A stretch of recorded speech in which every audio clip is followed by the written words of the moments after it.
जय Shri Ram. Exit poles के नतीजे आ चुके हैं। इन एग्ज़िट पोल्स पे भरोसा किया जाए ना किया जाए, ये किस काम के हैं और ये क्या बातें बता रहे हैं अब तक, और इन एग्ज़िट पोल्स के हिसाब से कौन सरकार बना रहा है और कौन नहीं बना रहा है, क्या होने वाला है, ये सब डिस्कस करेंगे इस वीडियो के अंदर। आप आगे बढ़ने से पहले वीडियो को लाइक शेयर कर दें और चैनल को सब्सक्राइब कर लें। तो जी सबसे पहले थोड़ा एग्ज़िट पोल्स के बारे में बात कर लेते हैं। एग्ज़िट पोल्स जो हैं ये पूरी दुनिया में किए जाते हैं, इंडिया में भी किए जाते हैं। और होता ये है कि एग्ज़िट पोल्स जो हैं ये वोटिंग के बाद एक तरह से आपको इंडिकेशन दे देता है कि पब्लिक क्या सोच रही है। देखिए पब्लिक तो भारत देश के अंदर तो बहुत पॉपुलेशन है, बहुत बड़ा एक देश है हमारा, और उस देश के अंदर एक छोटा सा सैंपल लेकर के ये बताना कि शायद सारा देश यही सोच रहा है, ये इसके गलत होने के चांसेस बहुत ज़्यादा होते हैं। और उसके ऊपर से आपको पता ही है जितने लोग ये करते हैं ज़्यादातर तो बिके ही हुए हैं, और ये बिकाऊ किस्म के लोग हैं। ये पार्टियों से पैसा ले करके माहौल बनाते हैं 2-3 दिन पहले, ताकि जो हार रहे हैं वो खुश हो जाएं 1-2 दिनों के लिए, और जो जीत रहे हैं वो 1-2 दिनों के लिए दुखी हो जाएं। बस यही है, इससे कोई फ़र्क तो पड़ता नहीं है। लेकिन एक धंधा बना रखा है, धंधा है जी इस देश के अंदर। जो पुराने बड़े मशहूर साइकोलॉजिस्ट होते थे, साइकोलॉजिस्ट मतलब जो ये इलेक्शनों के जो ये रिज़ल्ट्स वगैरह प्रिडिक्ट करते हैं, ये सब लोग जो होते थे वो सब या तो जिसे कहते हैं धोखाधड़ी के केसेस के अंदर फंसे हुए हैं, या पूरी तरह बदनाम हो चुके हैं, या उन्होंने ये धंधा बंद कर दिया है। तो इस तरह का ट्रैक रिकॉर्ड है इस देश के अंदर एग्ज़िट पोल करने वालों का। पूरी तरह धंधा है। लेकिन एक इंडिकेशन मिल जाता है। देखिए जी मोदी साहब का ये तीसरा टर्म होगा अगर वो जीतते हैं तो। पिछले 2 टर्म्स में जब वो जीते थे 2014 और 19 के अंदर जब इलेक्शंस हुए थे, तब जो रिज़ल्ट्स आए थे ये एग्ज़िट पोल सारे गलत थे। एक आधा कोई क्लोज पहुंचा हो तो पहुंचा, बाकी ज़्यादातर गलत थे, और बीजेपी हमेशा उनसे ज़्यादा सीटें लाई थी। इस बार भी आप यही मान के चलिए कि यही होने वाला है, क्योंकि ये ज़्यादातर जो पोल्स हैं ये मैंने जैसा आपको बताया ये दलाली के धंधे के अंदर है। ये इधर उधर से पैसे उसे खा करके जो है ये पब्लिक को बेवकूफ़ बनाते हैं, थोड़े दिन का स्वाद लेने के लिए, बस लोगों को एक्साइट करने के लिए। टीवी पे चलता है तो लोगों को मज़ा आता है। तो जैसे बच्चों का एग्ज़ाम होता है, एग्ज़ाम से पहले अगर उनको बताया कि तेरे नंबर इतने आएंगे तो वो खुश हो जाए, दुखी हो जाए। बस थोड़े दिनों के लिए ऐसी खेल है ये, ज़्यादा इसमें टाइम नहीं बर्बाद करना चाहिए। लेकिन ये जो एग्ज़िट पोल्स होते हैं ये अगर सही से किए जाएँ तो ये आपको एक इंडिकेशन दे देते हैं कि क्या हो रहा है। और भारत जैसे बड़े देश के अंदर तो इनका सही होना भी गलत मुश्किल है, लेकिन फिर भी एक इंडिकेशन मात्र मिल जाता है। तो मैं थोड़ा सा आपसे बात करता हूँ कि अब तक एग्ज़िट पोल्स ने क्या क्या बताया है। सबसे पहले जी बात कर लेते हैं जो एग्ज़िट पोल जो आया है इंडिया टुडे एक्सिस का 381 एनडीए को, एबीपी वोटर जो है वो 368, न्यूज़ 18 353, यानी कि 353, India TV CNX 386, Republic Matrize 360, Republic P Marq 359, India News D Dynamics 371, Today Chanakya 400, News Nation 360, Jan की बात 377। तो जी ये है अब तक का जो आया। सब ने जो है ज़्यादातर 360 से ऊपर ही दिया है। एक आधा है जो 359 दे रहा है, यानी कि 360 तो पार, और एक 353 भी है न्यूज़ 18 का। ज़्यादातर जो है वो 360 के पार ही दिखा रहा है। तो ज़्यादातर ये प्रेडिक्ट तो कर ही रहे हैं मोदी साहब का थर्ड टर्म कि मोदी साहब वापस आ रहे हैं। ये तो हम सबको पता है कि ये होना ही है जिस हिसाब से चल रहा है हिसाब किताब। लेकिन ये जो नंबरों का जो खेल है ये अंदर की क्या बात बता रहा है, ये क्या चीज़ें दिखाने की कोशिश कर रहा है। ये इंडिकेट ये कर रहा है कि मोदी साहब वापस तो आ जाएंगे, लेकिन सीटें जो हैं वो 360 से आसपास ही रहने वाली हैं। अगर इन सबका आप एवरेज निकालें तो 374 आता है। तो एवरेज अगर इन सब पोल्स का देखा जाए तो एनडीए को 374 सीटें मिल रही हैं, यानी कि मोदी जी का 400 पार वाला जो सपना है वो पूरा नहीं होते दिखा रहे हैं ये। लेकिन फिर भी सरकार तो बनी रही है, बहुत बड़े बहुमत से बन रही है। 400 पार जो है वो सिर्फ टुडे चाणक्य बता रहा है क्लियरली कि 400 पूरी डॉट बता रहा है कि वो आ जाएगा। अब जी बात की जाए तो आप इन पर रिलाय तो कर नहीं सकते हैं, आप ये तो कह नहीं सकते हैं कि एग्जैक्टली यही रिज़ल्ट आएगा, क्योंकि ये पहले भी गलत हो चुके हैं। एक आधा को तुक्के से सही आ जाए तो आ जाए।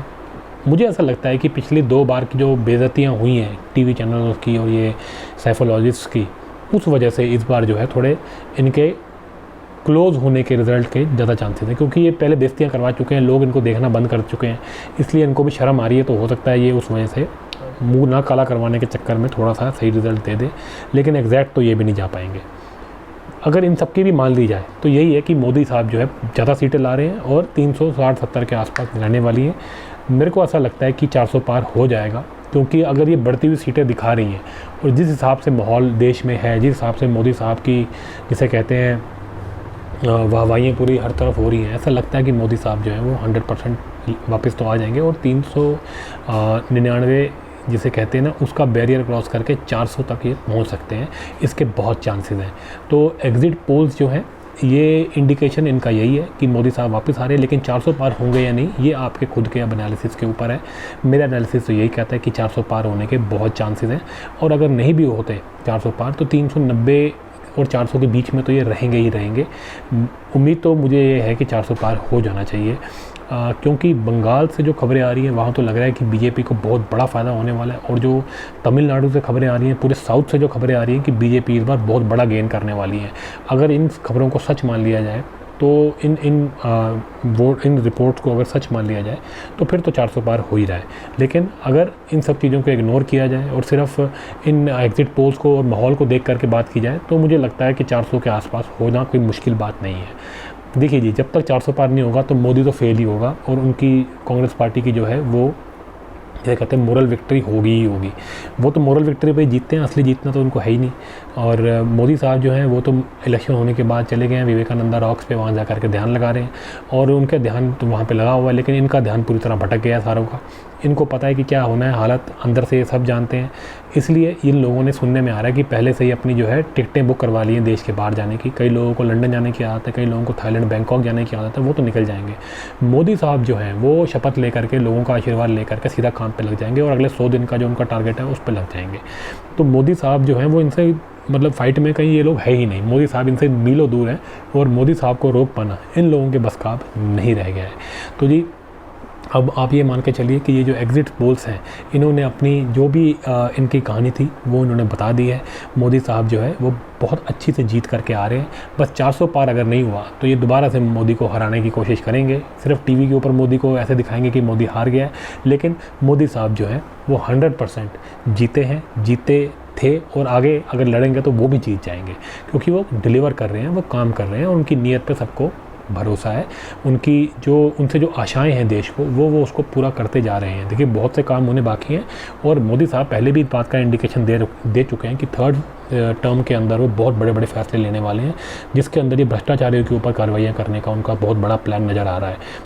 अरविंद केजरीवाल, माँ बेटा सोनिया गांधी, राहुल गांधी, उसके अलावा और भी जो पार्टियां हैं जैसे कि लालू प्रसाद यादव और उसके अलावा ये जो झारखंड का जो मुख्यमंत्री अंदर फंसा हुआ है वो, उसके अलावा ये साउथ के जितने बैठे हैं, ये स्टालिन और ये सारे गुर्गे इसके, उसके अलावा ये वामपंथी जो बैठे हैं केरला के अंदर, ये सब जो है पूरी तरह करप्शन के अंदर फंसे हुए हैं। ये हिंदू द्रोही हैं, सनातन द्रोही हैं। ये लोग पूरी तरह जिसे कहते हैं हिंदू घृणा के अंदर जो है ये पागलों वाली हरकतें सारा साल करते हैं। अपने पूरे टर्म्स के अंदर ये यही काम करते हैं। इन लोगों का हारना जो है इस बार बहुत ज़रूरी है। इन लोगों के मुंह पे जो है मुझे लगता है इस बार कालिक पुत जाएगी अगर मोदी साहब 400 पार कर देते हैं।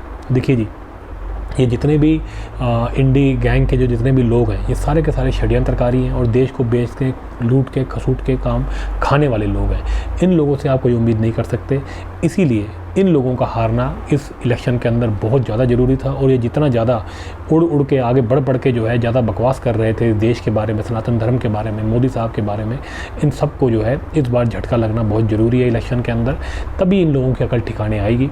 लोग जो हैं वो भी धीरे धीरे अब समझने लग रहे हैं कि उनका हिंदू धर्म, उनका सनातन धर्म ही सबसे बड़ा उनके लिए जो है एक तरह से जिसे कहते हैं ना कि उनको बचाने वाला सनातन धर्म ही है। अगर ये सनातन धर्म और इसके साथ इसके संगत चलने वाली सरकार नहीं हुई तो हिंदुओं को बचाना बहुत मुश्किल है इस दुनिया के अंदर।